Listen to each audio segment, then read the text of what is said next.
මොකද කියන්නේ අශෝක හරිච්ච ගම. අශෝක තත්ත්වයක් නෙවෙයි අශෝක. අශෝක ඩොක. අනේ ගන්න. රෙඩි. හරි සුනිල්ලා ගෙදරට ගත්ත කතාව. මේක නෙමෙයි. මේක. නියනේ කොහොමද ඉන්නේ?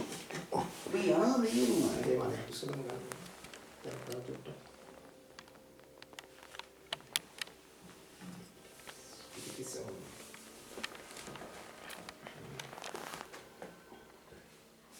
Okay, ready? Action. හරි සුනිල්ලා ගෙදරට ගත්ත කතාව ඇත්ත. නමුත් මම කියලා නෑනේ තමුසුරගේ සුනිල්ලා කාමරයට ගෙනත් තියාගන්නේ කියලා.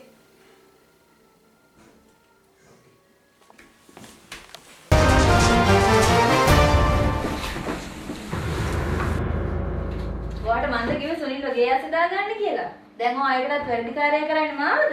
මොකද්ද මේකේ තේරුම? හරි මම සුනිල්ලා ගෙදරට ගත්ත කතාව ඇත්ත. නමුත් මම කියලා නෑනේ තමුසුරගේ සුනිල්ලා කාමරයට ගෙනත් තියාගන්නේ කියලා. දැන් ඒකට වැඩිකාරයත් මන්ද?